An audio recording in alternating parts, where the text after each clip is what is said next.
G alikuwa na kuwa interviewed kwa certain local media station.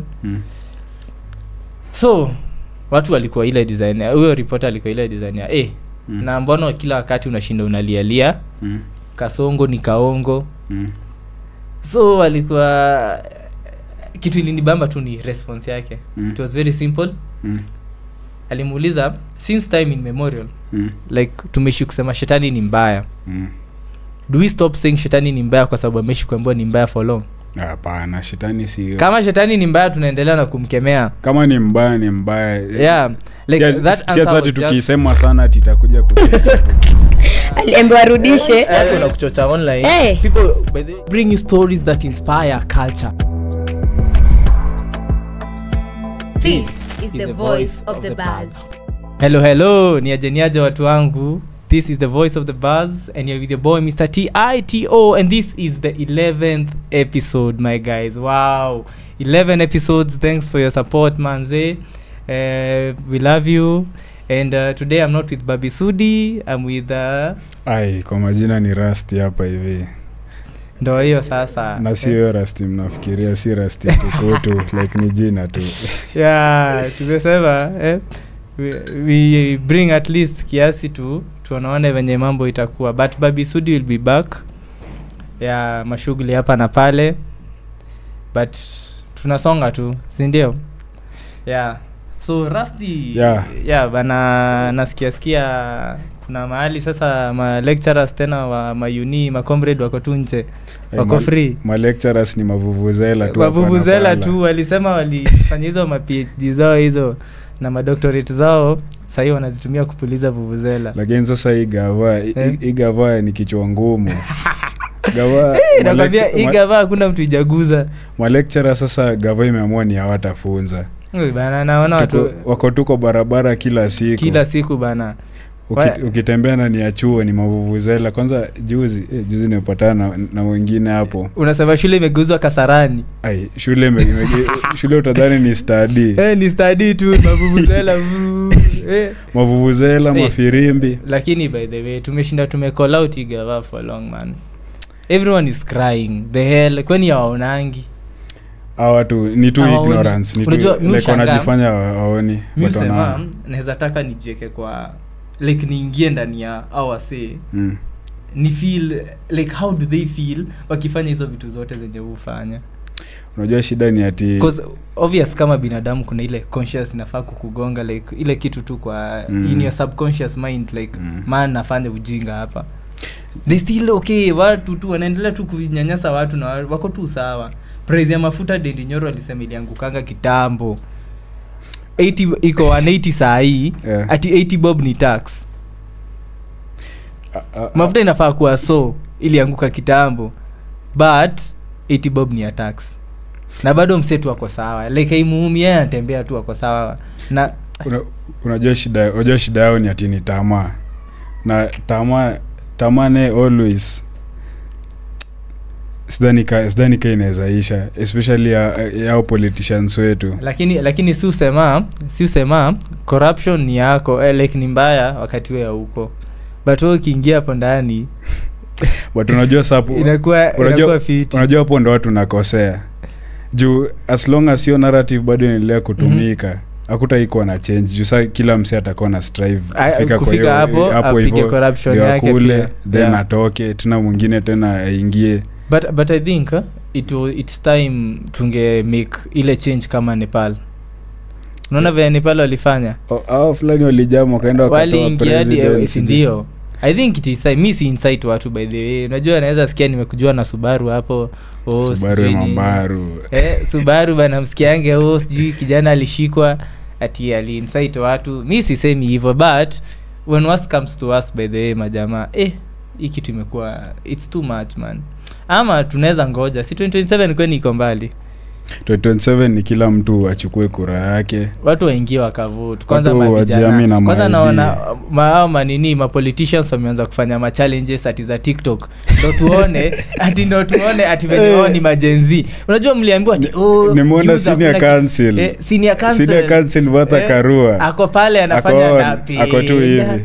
Anainuka tu alafu pia Maraga ndo alianzanga hiyo kitu bana, tusikue mafala. Hawa watu washaanza kunini, wanajua mayouth ndo wako na kura sahi, but then mayouth si ndo tuko na say bana, na sisi madwanzi. But so unajua shida ni ati tena hii gava sasa hii imeamua kufrustrate na hiyo efforts za youth kuchukua ID. Ukienda pale inaitwaje hapo pale Huduma Center watu ni maline nini sasa unaona kutoka. Sasa hiyo ndo issue, like me I don't know, sijui tutaokolewa na nani by the way, labda si tujiokoe. Unajua tuliambiwa kuna kuwa na hii nini philosophy fulani usema for change to happen there must be someone who is going to lose. Like one loses, another one gains. Yeah, and losing might be losing in very many ways. Remember time yenye watu walikuwa wametoka kwa streets, wametokea kwa streets nini tulikuwa na ile kuna tuliluzwa say but at least something changed. Fallen heroes. Yeah, our fallen heroes. But it was so sad that watu walikuwa na fall for something that could have been changed amicably. If I were to say so. Juneo walikuwa wanajua nini tunataka. Walikuwa wanajua the problem but wanajifanya tu like hawajui. Yeah. Like so it's so sad that unapata the same people, because politicians are friends. Now the same people now doing TikTok challenges nini, na bado hata wengine walienda kupika. Former CJ huyo Maraga alikuwa anapika na ule jamaa alitangaje, nimesahau jina yake, ule wa I chop my onions done.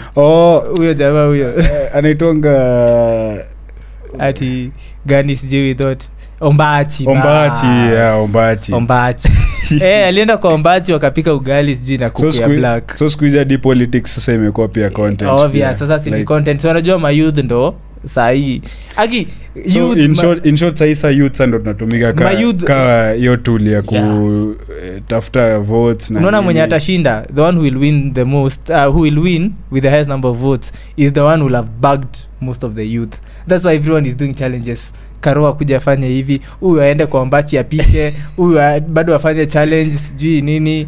Sasa watafanya hata Oceanize, utaona wakifanya vizuri sana. Unajua sasa hiyo tu ni same old script. Juu unaona jamaa saya kwa state house huyu anaitwa Kasongo. Si pia hiyo time ya campaign alikuwa anaenda hadi anasukumwa na wheelbarrow. Sijui nini. Let me tell you, these people they will do everything possible to win you. Wanafanya ile kitu ile ita suit the audience. But sasa kitu nashindwa ni Kasongo ako na plan gani juu? Tell me why lecturers wanagoma, tena my schoolers wanagoma, mara my school amefukuzwa shule, mara watu wana complain wamekatwa nini, tax imeenda juu sana. Juzi nimesikia amesema yeye mwenyewe anakatwa 40,000 sijui ya hiyo shisho shuyo yake. Hiyo shif mara iko na majina tu mingi, shif sha azinio kitu hataiko clear. Hiyo kitu is not even clear. Bado nimeona nini madaktari like our private hospitals wakisema they're not be offering services under sha mandi shifa mandi whatever. Hiyo sha sijui iko na deni yao na itaki kuachilia. So unaona like unashangaa like ni tunje yao ya kusiphon tu. Yani tu ni mtu mmoja anatusumbua hivi. Lakini one time always man. Alafu kuna pia kajamaa kamepotea, nilisikia Rigiji akisema kwa interview yake there's a guy who was gone missing after aliambiwa sijui asionekane amevaa kofia imeandikwa one time sijui nini. Kwani sasa hadi siku hizi sasa mtu haizi siku hizi unatishwa live like sasa hadi hata mtu ataizi moto machi yake tu like tu mtu ujisikie tu mimi nasikia tu niko nasikia tu andike one time nipige tu one time. Hakuna sini luku mimi kuja kuniuliza naambia ni luku si utaluku huko ukimiss bana, utakuwa unapiga luku yako huko ikiwa drenched in my blood huko tu man. Hiyo kitu inabo lakini manjege masanse wa kuende bana. Freedom of expression man, they are oppressing us. Wanadai kutufinya in this crazy world. Hadi my school nimeona wa hii shule fulani inaitwa Nili 10 wameamua pia now they'll not be oppressed anymore. Wamesema game lazima watch liwe liwalo. Sisi ni pepo gani ya kuanga na game? Hii pepo inazunguka sana kwa my school siku zenye kuna derby. Kwa sababu hadi mimi nakumbuka the first time shule nikiwa high school, the first time after nimejoin high school, the first strike ilifanyika juu ya game. Na kulikuwa tu na wale, unakumbuka wale walimu walikuwa wasoro tu, au kama mwalimu kalikuwa kasoro na kalikuwa na machungu mingi, na shangaa ilikuwa ya nini. Alafu so kilikuwa kuna game ilikuwa sijui bado ya Man U sijui na nini. So si tukamwambia aje ni aje, it was on a weekend by the way. Si tulikuwa na enter on weekends, kulikuwa na entertainment ya music mchana. Usiku mko na option ya kwenda entertainment kuwatch kwa screen ama mrudi class. Usikioni. So ilikuwa like optional. Si unajua kulikuwa na wale watu walikuwa najituma. So si tulikuwa tuingie enter tukawatch game. Jamaa amekuja amezima, ameitisha where is the remote akwapi entertainment prefect, amechukua remote amezima. Unajua kaida boys school hizo masai akapigwa na ugali. Ugali sasa ugali ilitokea wapi sasa? Uwezi jua. Sasa si unajua boys school venye kulikuwa tu na ufala, ikaenda kama mgonga hapa kwa uso. Nani hiyo ilimchukua right ama ya left? Uso hii side ya right alikuwa amesimama. Si hall wale tulikuwa nakaaje, ni zile mahall zinakuanga refu hivi. So tulikuwa like this side screen ilikuwa hii side na ile side nyingine. So alichukua ya hii moja yenye ilikuwa imewashwa at the time. Ugali kampata tu hapa moja safi. Ikanikumbusha jamaa fulani alikutwa na kiatu. Star mtaja. Ati in fact go to class. Watu wakaanza hakuna wewe kwenda nani hiyo sijui nini. Kidogo ishakuwa nini vurugu tena. Sasa hadi mavijana wako ready kumrushia like watu sana desa kuchukua saa mode sasa si yachukuliwa, kwani kuna nini nyingine. Stima zilikuwa zimezimwa. Sasa stima ilizimwa, kulikuwa na main switch. Unajua hizo mostly high schools zilikuwa na hiyo tabia striking. Kulikuwa na ile common unit ya stima kama ni side ya kitchen area hiyo dining hall hadi ilikuwa na main switch yake. Sijui venye majamaa alifika main switch na ilikuwa inafungwa na kachuma fulani, ikafunguliwa na stima zikazimwa, akawekwa mabare. Usikia hapo inataka tu mtu mmoja ako na courage, anamkulia tu timing. Kukakuja mawochi, anamchukua tu spear moja wagwan. Kukakujanga sasa mawochi ndio walimuokoa. Nayo ni day 1. Tukatulia. Wase wakarudi Daro. Ndio kulikuwa na Andres hadi Depa akakuja ni nini? Hakuna sasa hii all along kuna watu wengine wako class bado wanasoma. Kuna wase wako class. Mafala sasa. Hiyo day kapita hivyo. But sasa unajua hiyo machungu ikuisha. Like ilikuwanga tabia by the way. Hiyo machungu ikuisha. So hiyo story si kaishanga hivyo. Watu wakarudi preps, lakini hakuna kitu iliendelea preps. Ni msee bana sijui nini. Obvious sasa ni mwanze kusaka masimu muone game imeisha aje. Usikie sasa hiyo stuff ya masimu pia high school NP ilikuwa genje. Ulikuwa unapata wase pale msee uko dom lakini uko online. Kama naunga kuna time fulani sasa si nilikuwa na banja na mdenge fulani. Sasa netu tulikuanga Raiman na yeye. But yeni hao wenye high school hao kwenda kujoin hizi ma public kwenda private systems za GCSE. Sasa labda usiku pale tu chini ya blanga tu ni kukatext hivi. Ukiishiwa na credo unamvutia juu tena ni hao ndo wako na nini au madema punk and stuff. Anakusukumia hapo ka credo nini uko tu online. After sasa ufala ni ati day fulani niko on na simu nini after kumaliza kuingia online nikamwacha nisikize doba. So nimeseti hadi earphones. Sijui usingizi ilinichukua aje. Nimeamka asubuhi hivi na pressure teke natafuta simu nini skini ka bahati mzuri niliwahi. Sasa nilikuwa nashangaa sasa mode angekam ile apate bana ananiwahi na earphones kwa masikio hiyo suspension yako tu safi. Hapo unajua umeshikwa red handed. Memory yangu tulikuwa tunaingia nini shule ilikuwa day ya kufungua. Jamaa anaongeleshwa ongei ametulia tu. Alikuwa anaitwa simtaje. Atajijua. Tunaingia pale day 1 ile ya kuadmit obvious. Sasa ilikuwa majamaa fulani vichwa ngumu warudi nini. Msee anaongeleshwa ongei anaongea tu. Sasa ukakuja walimu fulani. Unajua wale tu walimu kulikuwa na ule mmoja mwenye tu alikuwa anajuanga kitu ikiwa off. Akamuita akampea story, akaanza kumpigisha story. Sasa ikabidi jamaa ameongea. jamaa kwenda kuongea ai kufungua mdomo bana jamaa kona kasimu amerusha ndani ya mdomo tule tu button tule tudogo tule tutululu tudogo ndio kwa tu extigi kale kanatushana hivi amekarusha hapa na ameweka paper like amefunga na paper kaeka hapa hivi lakini jamaa si akona mdomo bigi pia sini tule tusimu tudogo tule tushana hivi hujatuona uto tusimu tudogo anauzanga siji 1500 kadogo tu najua hiyo toshana kale kadogo ako kale kanakuwa kafupi hivi kakonde hivi alikuwa amekarusha kwa mdomo.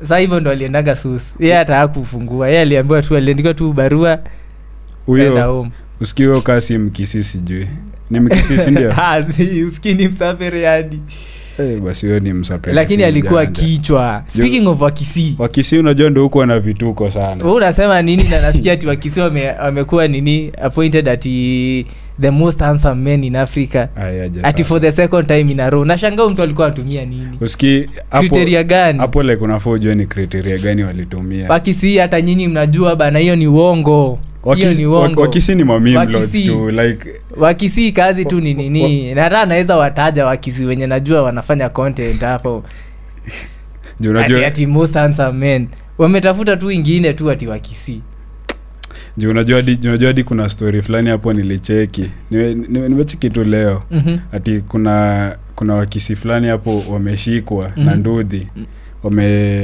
wamefunga kondoo hapa nyuma like ni rider then kuna kondoo hapa nyuma na msee fulani saa mwenye sana like saa amekaa nayo kondoo then wameivalisha nguo kaya mtoi. Sasa walikuwa wametoka kuiba kondoo lakini wanadanganya wase ati ni mtoi ndo wanapeleka OC.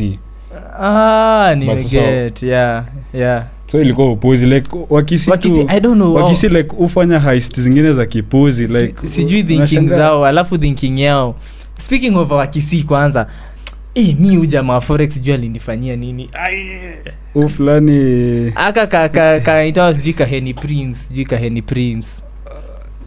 Kaheni Prince unakajua ka Prince kijana kipara namjua lakini sitaki kumtaja Wakini menyoa nasikia kanasema kamenunua gari ingine jamaa amejaza tu magari ati Porsche sijui Porsche sijui ni Porsche what alafu kimuuliza atasema ni forex obvious sasa si anasemanga tu ni forex ama anasemanga ni god manze usiliona akiulizwa ako na nini ya kutiwa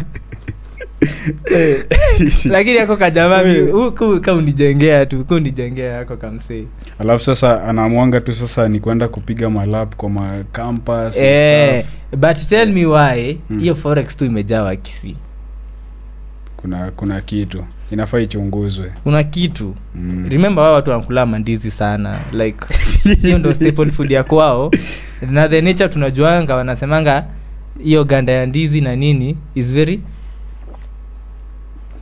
sita wacha niachane tu na story ya Wakisi kabisa acha niachane nayo kabisa wacha hebu kuna unja fulani by the way nilikuwa na scroll ni leo no jana sorry ninapata story ya boy fulani hapo ati apparently ameshikwa juu ya nini na alikuwa alistab brother yake juu ya game ile game ya Man U na Chelsea so I'm like the fuck man of all the things as in sasa football game inafanya unadunga msee views unamuua as in hata kazini yake ilikuwa kazini yake as in hata wa players hata hawakujui hakuna mtu anakujua ni kazini yako like mnaishi pamoja ama most probably hata waligrow pamoja maybe mmegrow pamoja alafu unampiga mavisu juu tu ya game like sasa unachukua kisu unamweka bana same case ndio tunasema hii spirit ya games sijui ni nini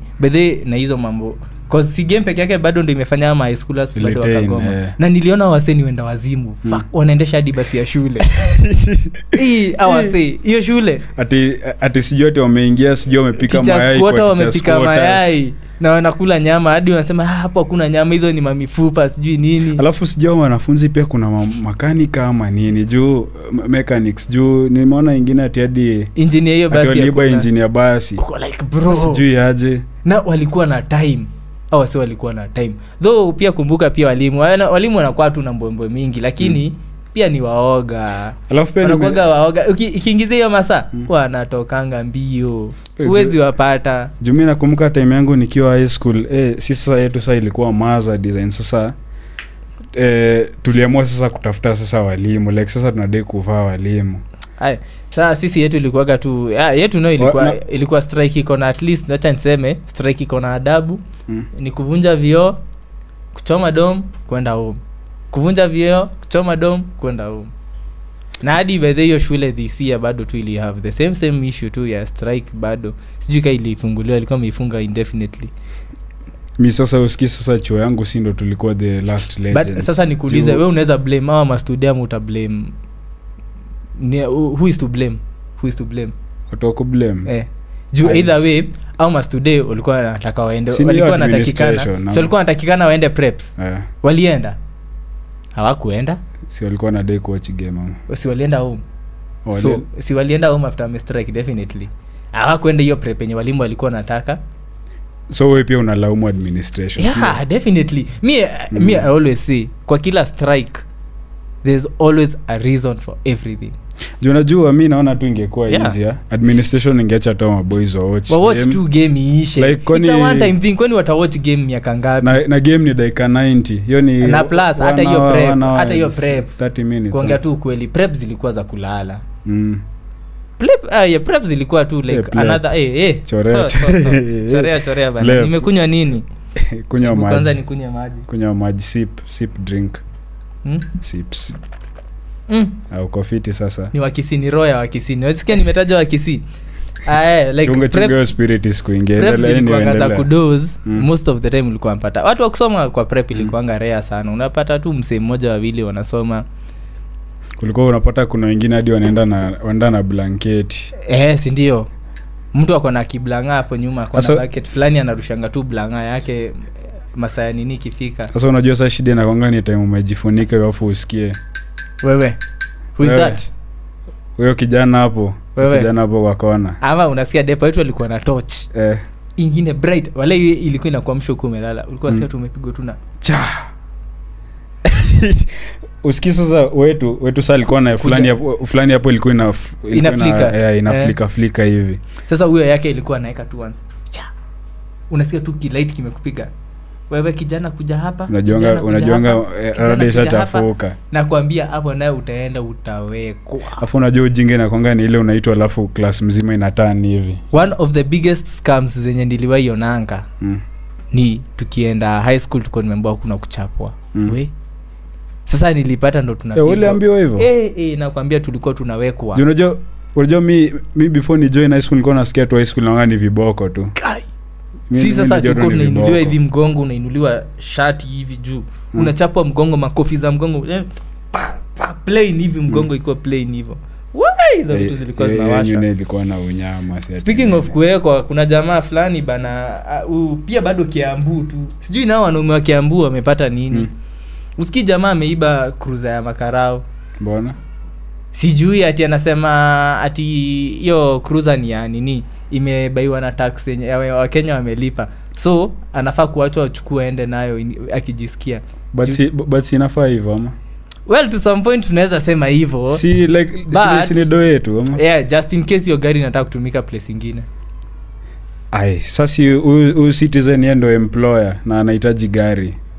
Na amelipia tax. Like anadai kufika mahali. Because hiyo sasa ndo kitu yenyewe ilinishangaza. Alafu wamemshika na fujo.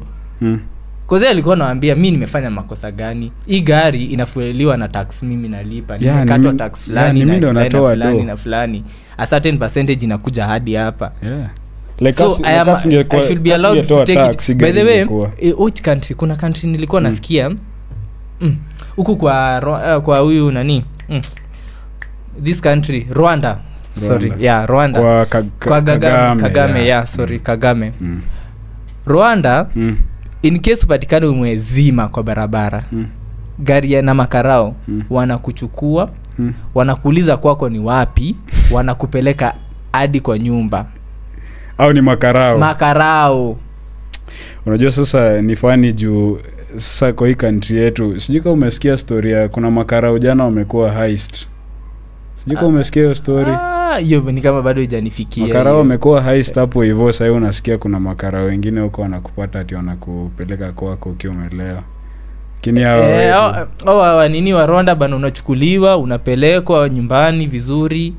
Kama utaweza kujifungia mlango wanakuacha unafunga, ukishindwa kufunga wanaacha hapo, bora uko safe. Utaamka asubuhi ufunge mlango, uendelee kulala kama uko na hangover, ama utoke uendelee na shughuli zako. Rwanda uache simu yako anywhere, like umeekelea tu simu yako hadi hapa ama hapa nje ama hapa chini ama kwa anywhere tu, ama uache nini useme for example umeenda kwa shop vile mseu nini maybe unatoa do unaekelea simu mahali unasahau, then unasahau. Kama utaipata hapo utapata mse wa duka alichukua kapeleka stage, utaenda utaipata huko. Nikasi juu ni Dubai pia I guess pia kuna kitu kama so you are like bro, na sisi tuko hapa Kenya like hata unaonanga karao tu kwanza tao uko mbio zako tu atairi utoroke. Mi by then shai handle na makarao actually ni bo by the way ngomedo sijui alinikuwa ananiambia story ya nywele. Unaona bana, si mimi na nywele kuna nilikataa.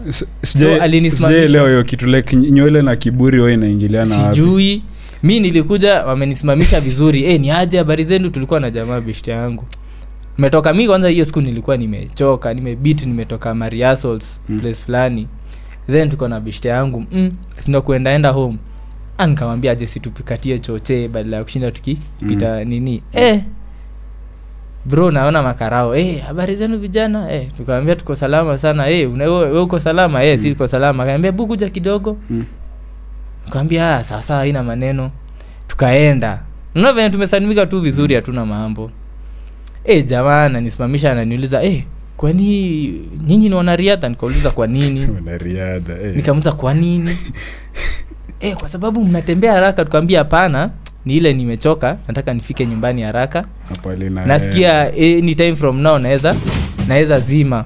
Like, so niko ile design ya wanatuuliza kwa nini nyinyi wanariadha? Nikamwambia hapana.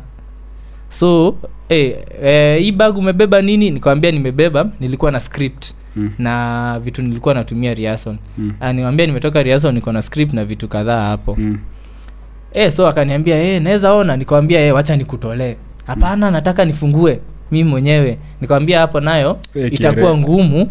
Unajua nakuwekeanga hadi mawada nini. Nikamwambia cheki mimi itabidi ungoje nikutolee vitu zangu nikuwekea zote chini uone sasa, usearch kile ni utasearch alafu nikufungulie juu ilikuwa tuna mfuko moja, ni hizi side bag hizi za nini. Nikamwambia ndani iko na mfuko tu moja, nitakufungulia nikutolee kila kitu. Kijana ni kama unajaribu kutufunza sheria. Nikamwambia sijakataa, uone kenye kiko ndani. Nimekwambia tanda kutolea zote one by one nikuwekea hapa chini. Lakini kitu staki ni uingize tu mkono hivyo directly. Na sasa nikamwambia na je mimi niko sure aje utaniwekea kitu hapo. Unajua huwezi mwambie nionyeshe kwanza mikono. Siwezi mwambia ati nionyeshe. Nikamwambia mimi siwezi kutrust. Utasema ati unatumia bangi. Nikamwambia mimi siwezi kutrust. Unaona? Kaanza kuniambia kijana uko na kiburi. Nikamwambia hapana, sina kiburi. Na mtreat kwanza na heshima sana, sina kiburi. Nile nimekwambia nakutolea vitu uone juu nizo unataka kuona. Kijana sio unaona mimi nakaa nyanyako. Sasa nikamuuliza nyanyangu ameingilia wapi? Sasa hapo baadhi hapo ndo nilikasirika. Nyanyako nikamuuliza nyanyangu ameingilia wapi? Mimi nakukutolea vitu na nyanyangu zimeingiliana wapi? Kijana sijui nini, huyo ana kiburi sana, itabidi tumempeleka mbele. Nikamwambia sawa, kama unataka kunipeleka mbele sina shida, wacha nipige simu niseme nimechukuliwa na makarao fulani mtanipea tu hiyo job nini yenu hiyo, nipige simu nyumbani nipatiane niseme nyinyi ndio mmenichukua mmenipeleka station fulani. Wakasimama. Kijana unafanya nini? Wewe ni mwanafunzi? Nikamwambia unasomea wapi? Sasa nikaona hapa nikukua mjanja pia. Unasomea wapi? Nikamwambia sasa si unaona lazima pia bado uchocha kiasi. Mimi nafanya law, niko shule fulani. Ndio maana unatuwekea sisi kiburi, unaona unajua sheria kutuliko. Naambia sisi hakuna sheria nimevunja. Ni masomo tu. Nimemwambia tu sasa ni Kenya tu sitafanya ni kama ni station utanipeleka. Kaanza wewe kijana kwanza una kiburi sana, akatoa pingu anaenda kuniweka. Mimi nilifold tu mkono hivi. anajaribu namwambia mimi uniweki pingu. Pingu na niweka pingu na sija resist. By the way kuna kuwa na hiyo nini? Pingu nafaa kuweka ukiresist arrest by the way. Amjuangi hivyo watu ushikwa tu hivyo fwa.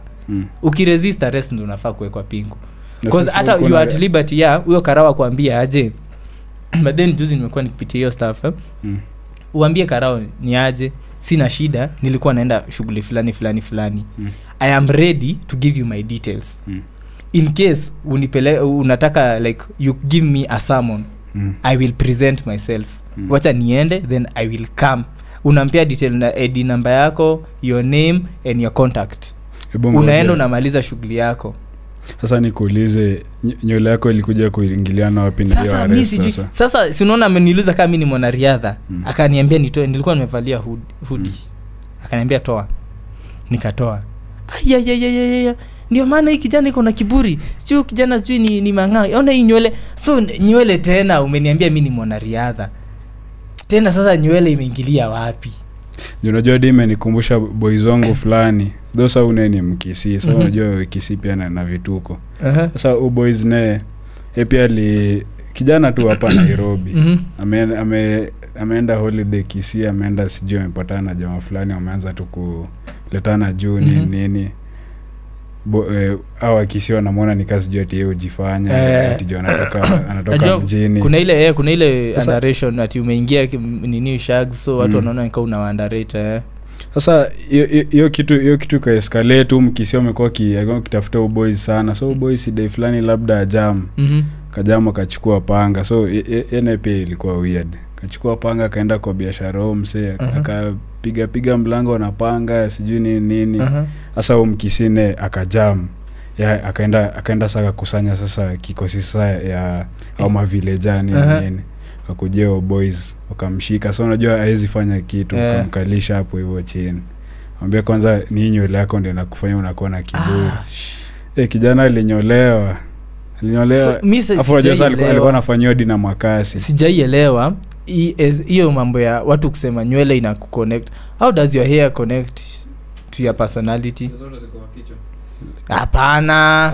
Nywele na akili ipelekani. Si kwani huyu Kasmuel si alikuwa na nywele? Kasmuel si alikuwa na nywele. Makauri ama alikuwa anaitwa nini? Huyo Kasmuel, Kasamueli si alikuwa na nywele? Msaliti huyo. Si alikuwa na nywele? Unaona? So ngoja hii ya nywele acha tuachie hapo. Kuna story fulani hapo imenijamisha sana. Gani hiyo? Kuna mdem fulani Vera Sidika. Shit. Hata sasa nini hiyo kwanza mimi kitu imeniudhi. Shit. Hiyo kitu I swear imeniudhi. Vera Sidika bwana. Wakenya tu tumekosa kitu ya kufanya haki. Hapo sasa una try kuimagine, unajua hiyo story. Una try kuimagine sasa hao wanaume walienda hiyo event. Like sasa alikuwa kiuliza na boys wake, kesho utakuwa. Unajua kwanza event ilikuwa invites only. Bana. Invites only kwanza. So ni kumaanisha hata kwa hiyo event ukiitwa mimi naona ni kama umebeba ujinga like kwani Vera Sidika ameona ni kwa kondo anakuita tu imagine ni dem, hiyo ni kama dem anakuita akisherehekea happy I'm pregnant day juu mnaenda kulaunch aje boobs, afu mwanaume tu unaenda ati leo kwa wapi tumeenda kulaunch boobs. Na jaribu kuimagine sasa ni pale unapigiwa director, ingekuwa ni wewe pale umepigiwa simu ni aje nakupigia na kuuliza uko wapi? Usikii leo siko, nimeenda kulaunch matiti, niko ka shughuli, niko shughuli kiasi. Wapi? Usikii tumeenda kulaunch boobs matiti majegi. Alafu kuna huyu boy fulani bede umsea sijui ni shida nayo ama ni nini. Sijui kama ni shida yako nayo. Kuna huyu jamaa fulani anajitanga huyu mwenye alishika hizo Frankie. Sijui Just Jimmy ama ni nini huyo. Jamaa anaifinya hivi nashangaa huyu. Alafu ujue umsea na shida. He's the same guy alikuwa amepaka nail polish kwa nini kucha zake. Umse unajua kwa amepaka nail polish kwa vidole. Hiyo kitu naonanga ikiwa ushoga. Alafu bado ndio huyo sasa anashikashika. Ameitwa sherehe ya madem. ya kulaunch matiti alafu unajua na anashika nini unashangaa kako na mdem ama ako naye by the way ako naye sasa demeke kwa tu comfortable akienda kushikashika matiti ya sasa hizo si ni implants like sini zile zenye alikuwa nazo. Sasa the most disgusting thing ni ati hizi vitu zilikuwa ndani yake, so imagine hiyo process ya kuzitoa, then unakuja unashika na unaanza surely aki no wonder tunasema by the way Kenya by the way wanaume no wonder mademu wanatukosea heshima, cause if trend ni ya kuenda events kama hizo tuko pabaya. Lakini hadi kuna mademu wengine naye pia tu kuwa weird. Umesikia story ya kuna mdemu fulani hapo ati ameji akaka UN Kenya amejimuria juu ya nini juu ya boy juu ya chali fulani hapo kutoka KU amempiga silent treatment. Hiyo naye sasa surely hiyo sasa nayo kuna shida juu mne ufall na venye huku social media wako huko wanatutishia. Sasa hiyo tutaita love ama ni nini? Hiyo nayo wacha tuseme it was a one sided love juu sasa kama boy anampea silent treatment ni juu ajaje. Nikomaanisha hata amtambui. Alafu of all the places bana KU una trust. But ni sawa tu alikuwa. Bado vijana KU wakaona hiyo si. Unajua kwanza KU ilikuwa ranked number 1. Number 1 university, number 1 premier. Haina shida Kenya tu nasema ni like ikifika sasa kwa vitu zingine unajua iko premier ni sawa, lakini kwa vitu zingine kutrust watu huko personally kama mimi mwenyewe siwezi trust hata mtu huko like lakini hao vijana ni wajanja sasa zinaona shangaa dem na ni wa UN mbona anajifanya fala. But unajua watu wa UN it's a very alarming thing I don't know kama ni stress watu wako nayo ama ni nini but my comrades wanajiua at a very high rate. I swear kukosi kila wiki sijakosa kusikia. The last week nimesikia story kadhaa za my comrades wamejiua. Kwanza mafastia watu wamejiua. Mafastia wanafika hivi kama washa fall in love. Sijui wanadhani mwanaume ataoa ama nini, then wanapigwa kiat break moja. Siku na nyingine already sasa hivi wiki za kwanza na already mtu ashapigwa ad break 3. Juu aliingia week 1. Unajua kwanza week 1 ilikuwa ya kuingia nini ma WhatsApp group za mafresha kwanza una join una chill. Una join unaanza kusample. Sasa unaingianga tu pale nini una tap tu unaangalia DP. Una text kwenye hivyo na slide DM. Una text. Unaangalia DP nyingine una text. Tu DM teketeke. DM sasa tu uko tu wamefuatana hivyo. So mwenye na reply DM ziko active saa hii. Sasa naye kikuwa tu faala apatane na mtu kama mimi mwenye ni mwenda azimu tu atampeleka mbio zingine hapo. Kasichana kana fall vibaya sana. Kwanza unajua by the way najua Sato umesikia historia ya Sato 2027 kuna hii mademo na kuna hii national park whatever hiyo ya KWS. Sasa si unajua hiyo mafresha sasa ndo tunawapeleka huko saa hii bana.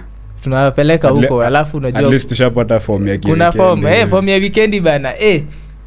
Ukikosa place ya kuenda weekend bana peleka mpoa huko national park bana, vitu ni free. Wale main chick bana izeni kuna shughuli na tuhusu kuna kadil kanaenda kuivana Sato. Kadil kanaivana Sato Monday but bado tunawapenda si ati tumewaacha like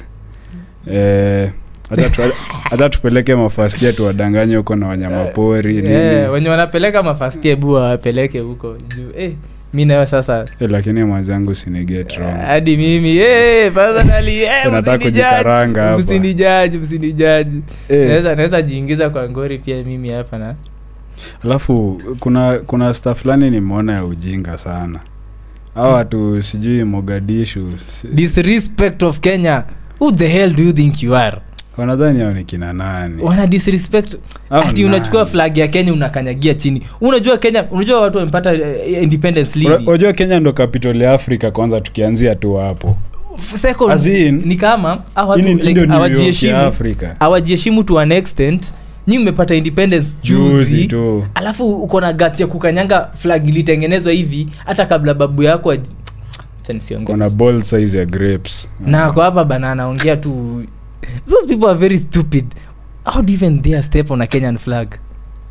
yani hiyo alafu sasa unajua kichwa wanajiambia hizo ni guts ati sasa ni guts za nini tutawafurusha hapo nini hebu niache kuongea hivyo nisiambiwe na insight confidence na impunity bana we in our country bana pia bado msitufanyie ujinga tunaweza washanda pia we msijonaone hapo pia ati mmeingia hapa islis juice gava yetu ndio iko na shida lakini pia gava yetu pia ni wanyonge mbona mtu ana gava inafange na revoke hiyo citizenship na sasa hivi wamejaza huko wamepewa ma ID ndio wanda wanajisikia hapa wanaweza tukanyagia flag yetu cha kwanza sinasikia kuna hii game ya Madagascar ni nini wa Kenya wamesema wanaenda waone mtu ameshika hiyo flag ya Kenya hapo ukiwa mwalalo utatuambia Kenya unafanyia ai si ni kuachukua one time no achukua acha hapo unajua wase wanajifanyanga nini ati ni mbogi za nini kwanza high school nilikuwa naonanga alikuwa na hiyo ujinga ati tunashikana tumbogi ati wao ni walalo ati sijui mnaweza piga watu mnapiga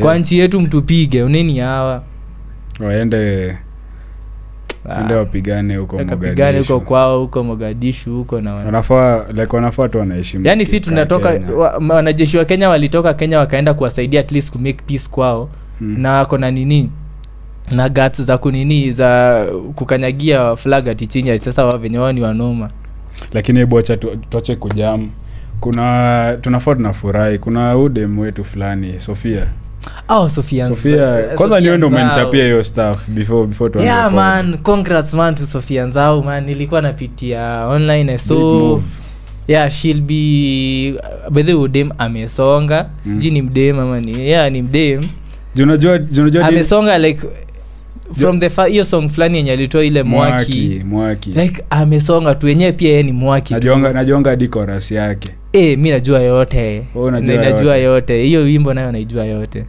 Sofia Nzau maana niliona atakuwa kwa FC 26 I think atakuwa nini something sijui ni kama voice over ama something of that sort ama ni hizo atakuwa hizo manyimbo hizo za nini hizo nyimbo fulani zezio imba time maybe half time hizo atakuwa kwa FC 26 can't wait kucheza hiyo game with a Kenyan man it feels I feel nice unajua mdemadi niliona kuna event fulani si event performance fulani alienda kupiga kwa majuu nasikia ni event fulani hapo yuko big mostly for her unapata anapiga bedhe nini nini zake mostly ma concert zake za majuu like wase walipenda tu music yake natural like hiyo wimbo moja ndio ilimtoa block hiyo wimbo moja tu ndio nambongo huwezi jua ati aniako na nego mode akorago mwaki hiyo tu aniache cherete iko ike hiyo sasa bana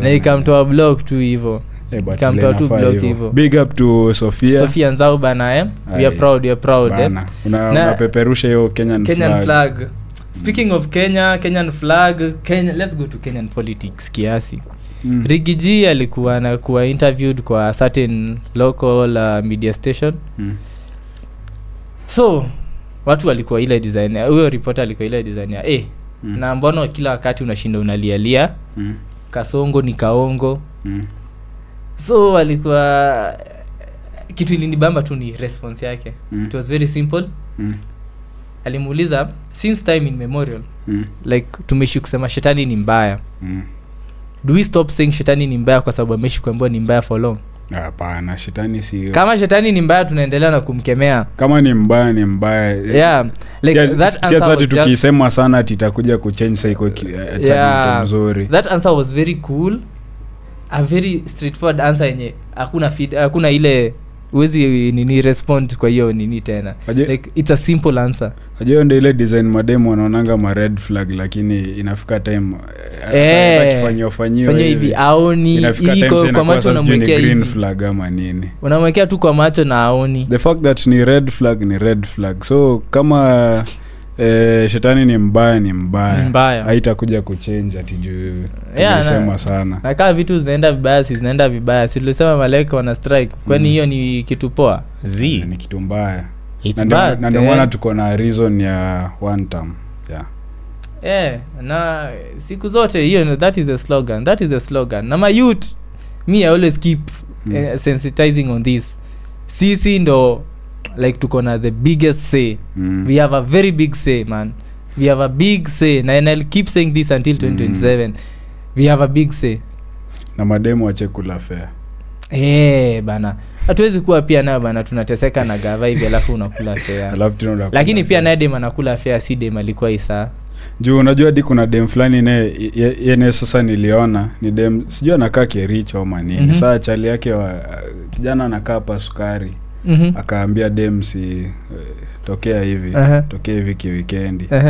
Dem akamwambia nitumie kwanza do kwanza ya kutengeneza kwanza nywele ndo nikaa. Ngoja sasa unajua hadi chali alikuwa anashangaa. Like mimi nataka kuona vile huko like ni mimi nimekuita wewe kama mtu vile huko nywele tutakutengenezea na huko.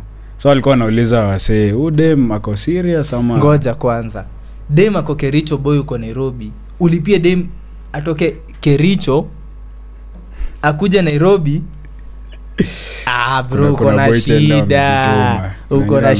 uko na shida nika wengine nasikia unatoka huku sijui unaenda na axe sijui jua dem the hell hapana hiyo nayo hiyo kitu unatafuta unaweza pata tu na ziko kwanza mtu kwanza huyo askari bana hata I'm so disappointed Sukari bana shule ziko hapo tu karibu tu ni mingi. RIP to our fallen soldier. Anaweza tafuta kuna USAID bana hapa. Kuna nini KU. Kuna KU kisonga mbele kuna juu Jamaica kuna pia hata nini hata KCA iko mbali sana. Nasikia wengine wanaitanga Juja High School hiyo KCA JKUAT bado hata kuna hizi Zitek bado tu iko hapo karibu. The hell man anda Kericho. Afu unajua sasa Kericho ni kumasha nikakienyo tu fulani ama anataka yeye atafuta loyalty.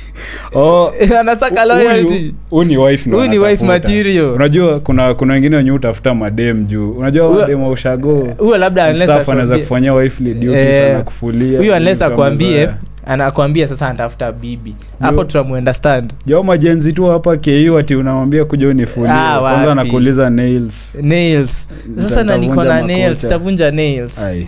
Peleka hizo nails huko bana. But naona tukitafuta Kericho either way mimi nilisema kuna kitu tunafanyaga ya kuglorify inaitwa I normally call it modern day prostitution bana. Modern day umalaya tukituseme prostitution unajua inakaa kitu mzuri. Sasa sinajaribu kuiglorify at least ni page na tamu. It's called modern day prostitution. Yenye tumeglorify siku hizi ati katotoka 206 kako sawa na mzai wa 1946. Bata wazee si wamechoka like nini hata mi ushangaa kuna wale kadhaa nimeonaona though wana transformingi nao pia au sasa ndo wana sijui kama ndo wanaitangwa baddies ama nini. But we try to imagine sasa mzee yake za kufia juu yako juu kumbuke ni mzee like nguvu inaisha man ama unapatanga mostly wako na two conditions maybe blood pressure sijui heart whatever condition gani ya heart nafika mahali roho inataka kuachilia na unampeleka hapa nusu bara nasikia music anashtuka kwa hivyo tena unajaribu na kumpiga hivi fulani CPR unajaribu CPR na mzee alishaenda. So madem kulikuwa na scenario fulani bedhe ya mazishi kulikuwa mazishi ya kamzai fulani so apparently watu walikuwa nalia hapo like kulikuwa na mademu wengi sana tusichana young wenye si ati ni relatives so tudem tumekuja hapo tudem tunakaa poa tu tusuputu rembo so wanalia sana hadi kuliko bibi yake juu bibi yake alikuwa mzee hivi lakini madem tudem ndo tunalia kabisa. Tudem tunalia ilikuwa Kiambu. Unajua sasa ilikuwa tusichana kato ngapi hivi kwanza tusichana sijui they were like 7 ladies tunalia tu sana. So sasa walijua the problem when it came to time ya ile time ya kuweka sasa the casket kwa nini kwa the grave hapo sasa ndo alianza kulia sijui nini sijui ulikuwa umenipromise utasijui ninunulia nini sijui nini like wanalia tu like usikia hapo sana unapatanga mwingine ako na drama anataka kuruka na casket kwa shimo na wengine wanasema sijui ako na mimba yake sijui ako na nini. Sasa uko na mimba ya mzee wa miaka bana not unless by the way na it is the same lady mwenye atakwambia ati yeye haezi taka kurudi kwa the old system cause by the way honestly speaking unajua hiyo ni kujirudisha kwa ile era yenyewe madem wa miaka 10 alikuwa naoleshwa kwa mzee wa miaka 60 ile ya ilikuwa ito traditional African society itabidi basi tumerudi hapo basi tufuatange hizo process zote si tunaenda vita tunabishana na wao wenye wanakanyaga flag za Kenya tukimaliza hizo process zote tunaingizia sasa tunarudi pia si tunakuja tunakuwa wazae tunaoa but anyways watu wangu on that prostitution thingy bana no offense wachane na wababa no offense just trust the process ukiweza trust to process kama utaki pia bado si sawa basi si process ni yako si wewe unajua vile utaipeleka si ukishachoka uchape huko utakuja kutafuta mtu wa church kijana wa church utaingia kwaya wanaingianga kwa kwaya na wanakuwa prison worship wazuri alafu juu udema anajua kuvaa na sasa kuna tu vijana tu wengine tu wadogo tuko kijana na wako pale amejidedicate kwa Mungu virgin boy looking for a very good wife keyboardist kijana wa piano kijana wa keyboard kijana Sunday anatandika piano alafu sasa kuna demo huko ashapiga mileage kijana anatandika piano msichana alishatandika mileage